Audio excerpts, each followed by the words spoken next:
I like you must have a business card. Well, yes, I do. Thank you. You do? At 13, you have your own business card. OK, that's a nice start. I'll get in touch with you later. Sure. What do you do? Oh, well, mainly, I like to call myself a software and cognitive developer because I love developing with cognitive computing and artificial intelligence. I am an algorithmist. I love working with, designing, and implementing algorithms. I'm a keynote and TEDx speaker. I'm an author. I've written a book, and I'm working on another one about IBM Watson. And, of course, I'm also an IBM champion for cloud and honorary IBM cloud advisor. Oh, where did Hang I on go a second. wrong? Someone just get me a flannel card down. Do you go to school?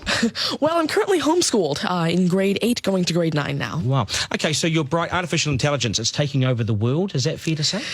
Well, you see, that's actually one thing that I believe a lot of people have, the sort of misconception that artificial intelligence is this technology that was made to replace humans at really everything we do, whether it be, our jobs or whatever we do at home every day. But really what I believe is that artificial intelligence was developed and is continuing to be developed for the sole purpose of really augmenting our life and amplifying our skills or capabilities and what we can do every day. But what about when the computers actually learn that they're better than us?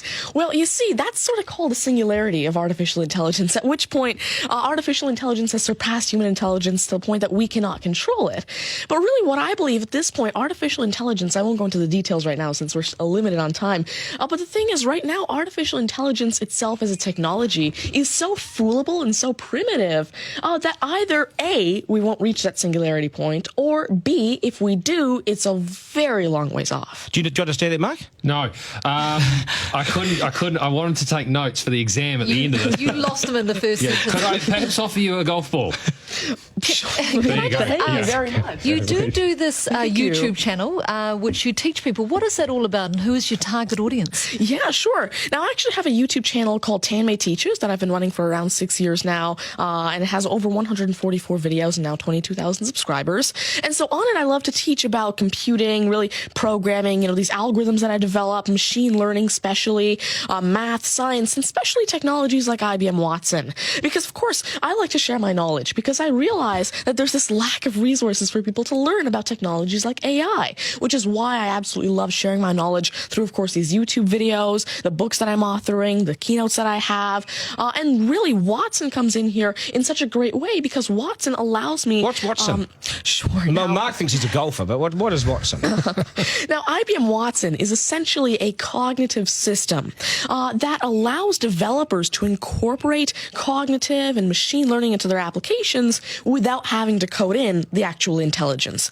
And what this means is that, of course, right now, really one of the main reasons developers aren't incorporating more machine learning into their apps is because it's so hard to do. It's really difficult to incorporate intelligence because... Has the I'm going to take this somewhere else, this interview. Has the Homeschooling Association of the World got hold of you as the front person? Well, there is actually a Homeschooling Legal Defense Association, I believe, HSLDA in Canada, and I actually had a keynote for them last year in Niagara Falls. You're the poster boy for homeschooling, aren't you?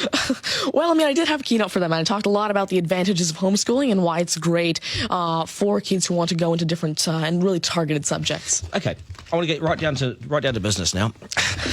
When did you realise you were bright and smarter than most? Well, I originally started coding when I was 5 with simple languages like Fox Pro and Batch. But eventually, at 9 years old, I had my very first iOS app accepted into the Apple App Store called T-Tables. But did your mum and dad do something to you between 0 and 5 that plug you into the wall? What did they do to you at 5? At 5, you were Are you smarter than your mum and dad, by the way?